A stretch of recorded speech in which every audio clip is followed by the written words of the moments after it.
So hello guys, welcome on my YouTube channel commerce night. So हमने start किया था business studies का chapter second, forms of business organisation. So last video में joint stock company के बारे में discuss किया था। आज हम डिस्कस करने वाले steps in formation of joint stock company. So basically किसी भी जॉइंट स्टॉक कंपनी की फॉर्मेशन में 3 स्टेप्स होते हैं: प्रमोशन, इनकॉर्पोरेशन, कैपिटल सब्सक्रिप्शन। आज जो हम वीडियो में डिस्कस करने वाले हैं वो डिस्कस करने वाले हैं हम प्रमोशन ऑफ अ कंपनी, जो पहला स्टेप होता है किसी भी कंपनी की फॉर्मेशन के अंदर। तो हमने लिख कर रखा, सबसे पहले फर्स्ट स्टेज होता है इन case of formation of any company. अब प्रमोशन करने के लिए एक पर्सन चाहिए होता है और वो पर्सन कहलाता है आपका प्रमोटर। तो बेसिकली प्रमोटर करता क्या है? सबसे पहले तो प्रमोटर वो पर्सन है जिसको ना आइडिया आता है कि भाई ये बिजनेस हमें करना चाहिए। अब वो चेक करता है कि क्या इस बिजनेस को किया जा सकता है, क्या ये चीज़ जो मैं सोच रहा हूँ वो पॉसिबल है। चलो पॉसिबल भी है, पॉसिबल है तो फिर भाई कुछ चीज़ें चाहिए होंगी, रिसोर्सेज चाहिए होंगे, तो उन रिसोर्सेज को अरेंज करता है, नेसेसरी डॉक्यूमेंट्स प्रिपेयर करता है। साथ साथ वो और एक्टिविटीज़ जो बिजनेस को एग्जिस्टेंस में लाने के लिए ज़रूरी है वो उनको भी परफॉर्म करता है। सो ये हो गया आपका प्रमोटर। अब आपको यहाँ पे प्रमोटर का मीन तो समझ आ गया होगा। लेटर ऑन हम प्रमोटर के फंक्शंस भी देखेंगे, तो आपको डेफिनेशंस बिल्कुल बिल्कुल अपने दिमाग में सेट कर लेनी है, क्योंकि फंक्शंस जब हम डिस्कस करेंगे तो डेफिनेशन से ही हम पूरे फंक्शन उठाएंगे। सो अब बढ़ते हैं हम आगे। अब देखते हैं लीगल पोजिशन ऑफ प्रमोटर। सबसे पहला पॉइंट हमारा क्या कह रहा है? प्रमोटर कंपनी का एजेंट नहीं होता। एजेंट नहीं होता। अब एजेंट होने के लिए क्या चीज़ कंडीशन कंपलसरी? एजेंट अगर किसी पर्सन को किसी और पर्सन का, जैसे कि एग्जांपल ले लेते हैं, अगर ए का एजेंट है बी, मान लो बी अगर ए का एजेंट है, इसका मतलब क्या है? बी एक पर्सन है और वो उसके लिए काम करता है, बट कंपनी तो भी एग्जिस्टेंस में ही नहीं आई, तो कंपनी के लिए कोई काम कैसे कर सकता है? कंपनी के लिए कोई काम कैसे कर सकता है? तो जो प्रमोटर है वो कंपनी का एजेंट नहीं होता। और अनलेस एंड अनटिल जब तक कंपनी एग्जिस्टेंस में नहीं आ जाती, तो जितने भी कॉन्ट्रैक्ट उसने एंटर किए वो उसके लिए उन सभी कॉन्ट्रैक्ट के लिए पर्सनली लाइबल होता है। तो हमने ये बात लिख भी रखी, he is personally liable for all the contracts entered by him before incorporation. Second point कह रहा है promoter is not trustee of company. Promoter company का ट्रस्टी नहीं है, बट क्योंकि प्रमोटर कंपनी के बेनिफिट के लिए सोचता है, वो कंपनी के बेनिफिट के लिए सोचता है, वो पब्लिक इन जनरल के बेनिफिट के लिए सोचता है, तो वो कंपनी के साथ एक फिड्यूसरी रिलेशनशिप में स्टैंड करता है। फिड्यूसरी रिलेशनशिप का बेसिकली मतलब है एक ऐसी रिलेशनशिप जिसमें अटमोस्ट ट्रस्ट और फेथ होता है, मतलब बहुत भरोसे वाली रिलेशनशिप है। अगर आपको वो काम दिया गया है तो बहुत ज़्यादा भरोसे पे दिया गया कि आप कुछ गलत नहीं करोगे, जो आप करोगे वो बिल्कुल टॉप करोगे, बढ़िया करोगे। इस तरीके की एजम्पशन होती है। ये माना जाता है कि प्रमोटर सीक्रेट प्रॉफिट्स अर्न नहीं करेगा किसी भी कंपनी की डीलिंग से, और अगर वो ऐसा करता है तो उसको ओपनली उसे डिस्क्लोज करना पड़ेगा कि हाँ हाँ मैंने ये प्रॉफिट कमाया। कंपनी अगर अलाउ कर दे तो इट्स ओके, आप अपने साथ रख लीजिए, वरना कंपनी को आपको रिफंड करना है वो पूरा प्रॉफिट। बट अगर प्रमोटर फिड्यूसरी रिलेशनशिप के बावजूद, क्योंकि फिड्यूसरी रिलेशनशिप का मतलब क्या है कि भाई पूरा विश्वास कर रहे हैं लोग उसके ऊपर कि हाँ भाई ये गलत नहीं करेगा, बट अगर वो ऐसा पाया जाता है कि उसने कुछ गलत किया, तो पहला उसने जो कंपनी के ब्याह पे कॉन्ट्रैक्ट एंटर किया उसे कैंसिल किया जा सकता है। उसने जो प्रमोटर है उससे परचेज प्राइस रिकवर किया जा सकता है, और कंपनी उससे कंपनसेशन चार्ज कर सकती है, कंपनसेशन का चार्ज कर सकती है for the damages which company has actually suffered. So अब मूव करते हैं हमारे third point of legal position of promoters की तरफ। जो थर्ड पॉइंट है वो है कि प्रमोटर जो है वो लीगली एंटाइटल नहीं है to receive compensation for the expenses which he has actually incurred, जो उसने इनकर करी है for incorporation of company. Company incorporate हुई, उसने कुछ खर्चे किए होंगे, और जब उसने खर्चे किए होंगे तो वो बोलेगा कि भाई कंपनी बन गई, मुझे पैसे मेरे खर्चों का जो हिसाब है वो इतना इतना बैठा, मेरे को पे कर दो। बट नहीं, क्योंकि कंपनी तो भाई पहले एग्जिस्ट ही नहीं करती थी, तो कंपनी से लीगली एंटाइटल नहीं है उसको उससे करे हुए खर्चों को कंपनसेट करने के लिए। तो हमने वही बात लिख रही है कि promoters are not legally entitle for the expenses incurred in the promotion से incorporation of company. However the company may reimburse such pre incorporation expenses, मतलब कंपनी चाहे तो कर सकती है, और जनरली कंपनी ऐसा करती है। तो एक प्रमोटर ने भाई एक्सपेंस बियर किए हैं तो डेफिनेटली कंपनी का थोड़ा सा एक ह्यूमन साइड अगर देखोगे तो कंपनी की रिस्पॉन्सिबिलिटी है कि वो पे करे, बट लीगली कंपनी लायबल नहीं है। अब देखते हैं हम फंक्शंस ऑफ प्रमोटर। तो सबसे पहली बात हमने क्या करी थी, प्रमोटर वो पर्सन होता है जिसको ये आइडिया आता है कि ये बिजनेस करना चाहिए, ये बिजनेस किया जा सकता है। तो पहला आइडिया क्या है? कि वो कंपनी को बनाने की सोचता है कि कंपनी ना इस चीज़ के ऊपर बनाई जा सकती है, सोसाइटी की ना इस नीड को केटर कर सकते हैं कंपनी फॉर्म करके। तो सबसे पहले तो वो उस आइडिया को लेकर आता है।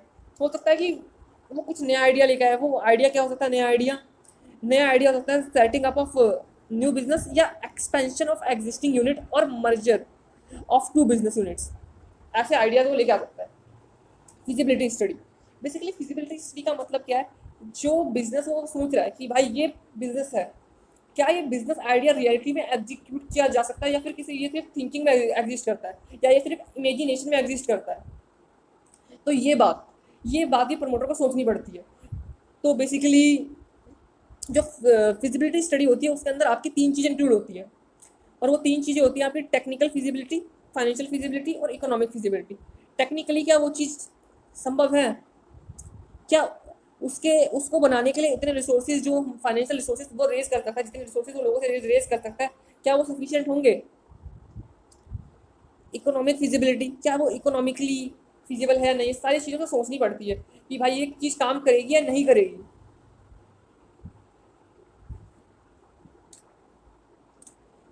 जो थर्ड पॉइंट है वो है आपका नेम अप्रूवल। अब नेम अप्रूवल हमने क्या लिख रखा है? The promoters have to select a name for the company and get it approved from the register of the companies. It has to be ensured that the name selected for the company, यहाँ आएगा does not match with the name of any other company। तो basically यहाँ हम क्या कह रहे हैं name approval के अंदर, कि प्रमोटर को एक कंपनी के लिए एक सूटेबल नेम सोचना पड़ता है कि भाई ये नाम देंगे कंपनी को, और उसको ये मेक श्योर करना पड़ता है, और इसको ये अश्योर करना पड़ता है कि जो कंपनी का नेम है वो किसी और जो कंपनी एग्जिस्ट कर रही है अभी उससे मैच ना करे। अब कंपनी फोर्थ पॉइंट की तरफ मूव करते हैं, और कंपनी की फॉर्मेशन में ना कई सारे डॉक्यूमेंट्स चाहिए होते हैं। उन डॉक्यूमेंट्स में एक बहुत इंपॉर्टेंट डॉक्यूमेंट होता है मेमोरेंडम ऑफ एसोसिएशन, एमओए। अब जो एमओए होता है उसको जो कंपनी होती है उसको कुछ फिक्स पर्सन से साइन करवाना पड़ता है। So MOA must be signed by 7 person in case of public company, और 2 person in case of private company. 2 लोगों से करवाना पड़ेगा in case of private company, और पब्लिक कंपनी के केस में 7 लोग आपको मिनिमम चाहिए। अब बढ़ते हैं हम अपने अगले पॉइंट की तरफ, वो है appointment of professionals. Definitely company form कर रहे हो, कंपनी आप अपना सोल प्रोप्राइटरशिप बिजनेस नहीं चला रहे कि आपको प्रोफेशनल्स की जरूरत नहीं पड़ेगी। कंपनी की फॉर्मेशन हो रही है, आपको प्रोफेशनल्स चाहिए होंगे। प्रोफेशनल्स कहाँ कौन कौन से हो सकते हैं? मर्केंटाइल बैंकर, ऑडिटर्स, आपको CA CS की जरूरत पड़ सकती है, मतलब काफ़ी सारे, मतलब और इंडस्ट्री एक्सपर्ट्स, मतलब काफ़ी सारे लोगों की आपकी को हेल्प की जरूरत पड़ेगी, आपको उनकी मदद चाहिए ही होगी अगर आपको कंपनी खोलनी है तो। और फाइनल जो है वो है प्रिपरेशन ऑफ नेसेसरी डॉक्यूमेंट्स, क्योंकि कंपनी है, कंपनी की फॉर्मेशन के लिए कई सारे नेसेसरी डॉक्यूमेंट्स जैसे कि MOA, AOA, कई सारे एग्रीमेंट्स होते हैं, और स्टेट्यूटरी डिक्लेरेशन, काफ़ी सारे आपको डॉक्यूमेंट्स बनाने पड़ते हैं। और इन सभी डॉक्यूमेंट्स को बनाना लीगली कंपलसरी है। आप इन सभी डॉक्यूमेंट्स को ऑप्शनल नहीं कह सकते, कंपलसरी डॉक्यूमेंट्स हैं, आपको बनाने ही पड़ेंगे। और ये काम कौन करता है? काम करता है कंपनी के लिए प्रमोटर्स, इन सारे डॉक्यूमेंट्स को बनाने का। अभी हमने बात करी कि भैया कंपनी को बनाने के लिए काफ़ी सारे लीगल डॉक्यूमेंट्स चाहिए होते हैं। अब हम वही टॉपिक की तरफ मूव करने वाले हैं, important document required, MOA, AOA, consent of propose directors agreement और स्टेट्यूटरी डिक्लेरेशन। बाय वन हम तो हर टॉपिक को समझेंगे। सबसे पहले डिस्कस करते हैं मेमोरेंडम ऑफ एसोसिएशन के बारे में। बेसिकली ये होता है आपका प्रिंसिपल डॉक्यूमेंट जिसमें कंटेंट होते हैं कंपनी, जिसमें ये डिफाइन कर रखा होता है कि कंपनी का ऑब्जेक्टिव क्या होगा, इसकी पावर्स क्या होंगी, क्योंकि ऑब्जेक्टिव और पावर्स डिफाइन करता है कंपनी को, तो इसलिए इसको चार्टर ऑफ कंपनी के नाम से भी जानते हैं।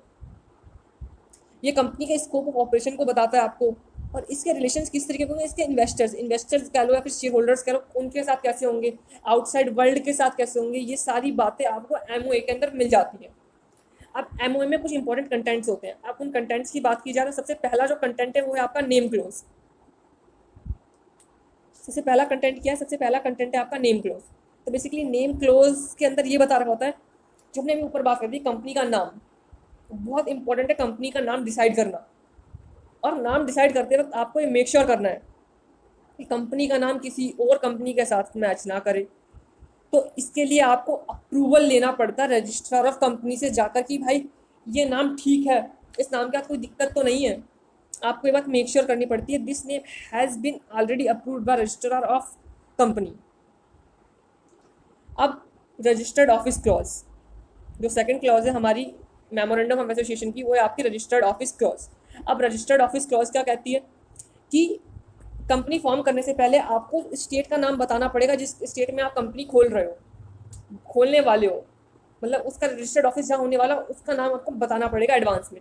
और जब आपने सारी चीज़ें बना बुनू ली, कंपनी इनकॉर्पोरेट हो गई, सारी चीज़ें काम अच्छे से हो गए, तो उसके 30 डेज के विद इन एग्जैक्ट एड्रेस आपको बताना पड़ेगा। आपको आपने पहले सोचा कि हाँ भाई हम अपनी अपनी कंपनी ना दिल्ली में खोलेंगे, बट आपने एग्जैक्ट लोकेशन नहीं बताई। अब आपने जब आपकी कंपनी बिल्कुल 6-7 महीने के बाद आइडिया एग्जीक्यूट कर लिया, कंपनी बन के तैयार हो गई, तो आपको रजिस्ट्रार ऑफ कंपनी को इन्फॉर्म करना पड़ेगा कि हमारी कंपनी भाई जैसे कि मान लो हमने खोल ली द्वारका सेक्टर 10 में खोल ली, सेक्टर 10 में खोल ली, रोहिणी सेक्टर 11 में खोल ली, तो पर्टिकुलर लोकेशन का आपको नाम बताना पड़ेगा कि भाई हमने यहाँ कंपनी खोली है, और एग्जैक्ट एड्रेस आपको रजिस्ट्रार ऑफ कंपनी को 30 डेज के अंदर with in incorporation of company inform करना पड़ेगा। सो आपका थर्ड जो क्लॉज है मेमोरेंडम ऑफ एसोसिएशन का, वो है आपका ऑब्जेक्ट क्लोज। तो ऑब्जेक्ट क्लोज के अंदर बेसिकली आप कंपनी का ऑब्जेक्टिव क्या है ये स्पेसिफाई करते हैं, और ये मोस्ट इंपॉर्टेंट है, मोस्ट इंपॉर्टेंट क्लोज है मेमोरेंडम ऑफ एसोसिएशन का। ये डिफाइन करता है कि कंपनी का पर्पस क्या है या फिर कंपनी का ऑब्जेक्टिव क्या है। A company cannot conduct any business not authorized by its object clause। Company ऐसा कोई भी काम नहीं कर सकती जो उसके ऑब्जेक्ट क्लॉज के अकॉर्डिंग जो फिट नहीं होता, उसके ऑब्जेक्ट क्लॉज के बियॉन्ड जाता है।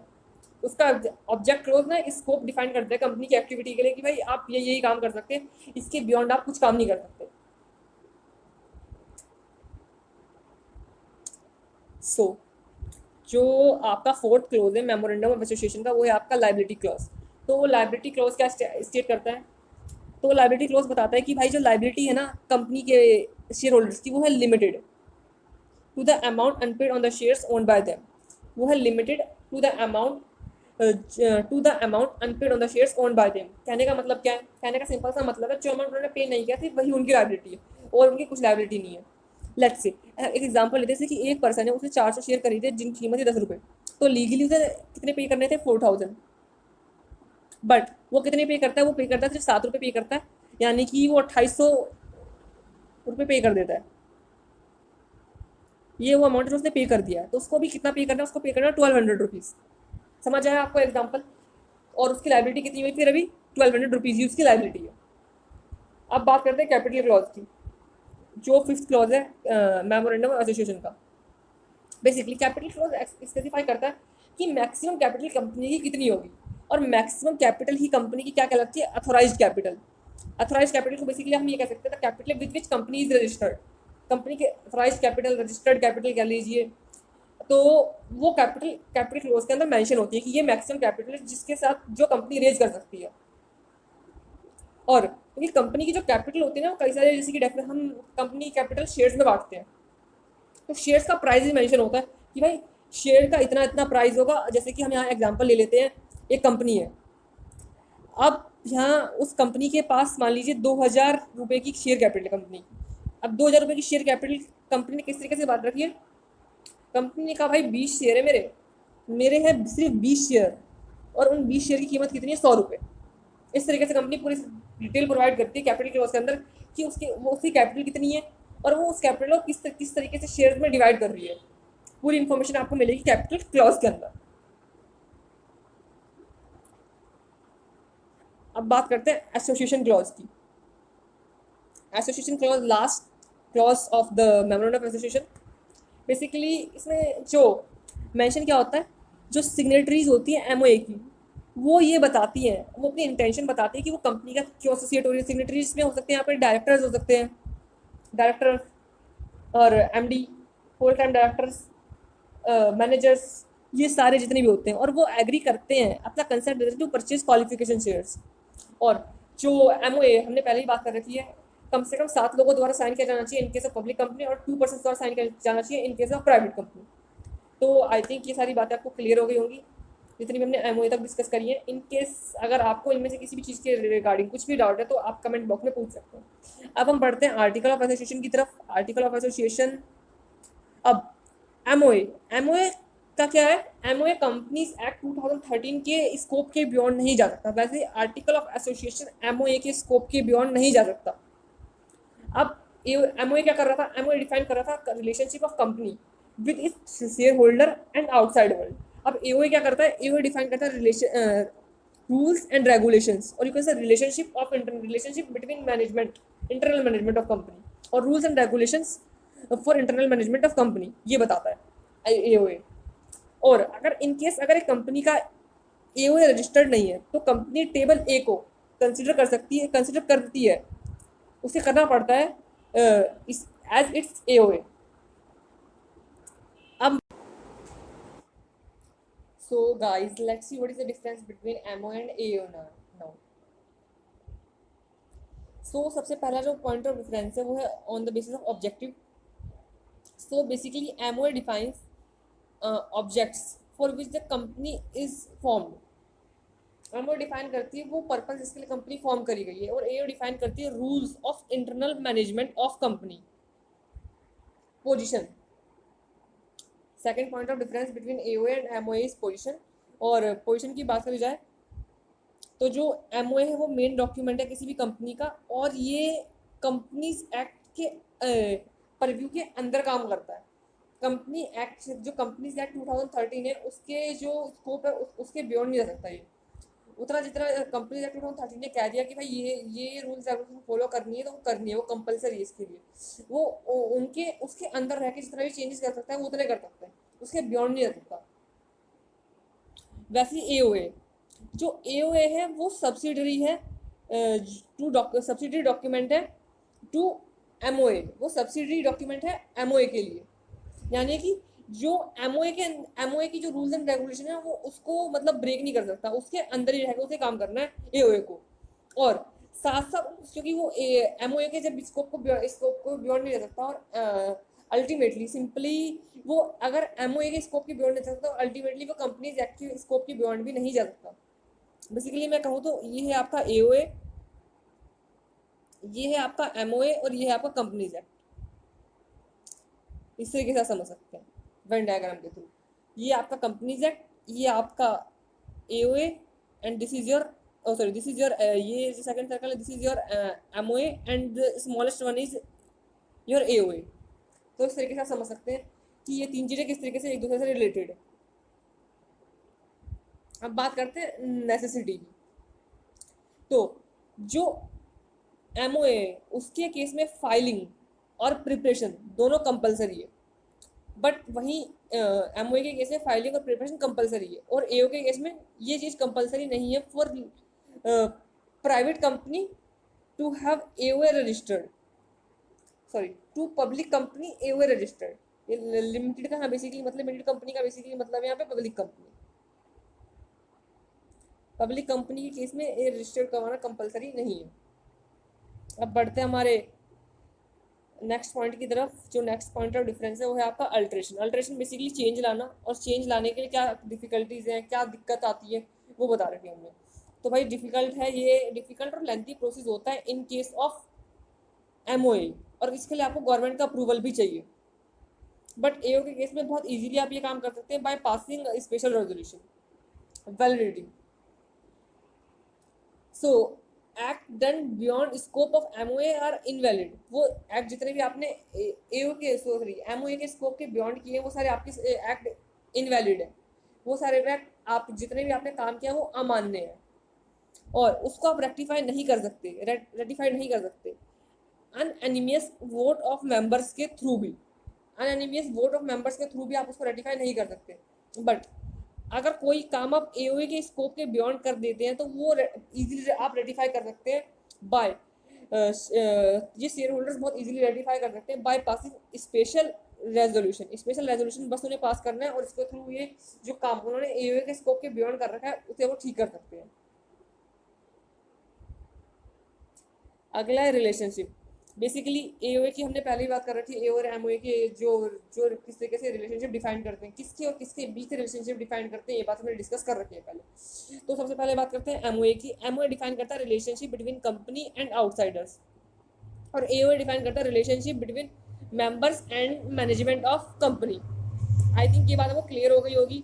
जितने भी डॉक्यूमेंट्स थे उनमें से हम जो हमारे मेजर डॉक्यूमेंट थे एओए और एमओए वो हमने अच्छे से डिस्कस कर लिए। अब हम बढ़ते हैं कुछ अदर डॉक्यूमेंट्स की तरफ, और अदर डॉक्यूमेंट में सबसे पहले आपका डॉक्यूमेंट आता है कंसेंट ऑफ प्रपोज डायरेक्टर्स। अब बेसिकली क्योंकि कंपनी को चलाने के लिए आपको डायरेक्टर्स की जरूरत पड़ने वाली है, और जो प्रपोज डायरेक्टर है उनकी तरफ से ना आपको रिटर्न में चाहिए होता है कि हाँ यार वो डायरेक्टर के तौर पर काम करने के लिए तैयार है। और क्योंकि डायरेक्टर्स को क्वालिफिकेशन शेयर्स खरीदने पड़ते हैं तो वो उनको खरीदने और उनके लिए पे करने के लिए भी तैयार है, ये आपको उनसे रिटर्न में चाहिए होता है। अगला अगला है एग्रीमेंट।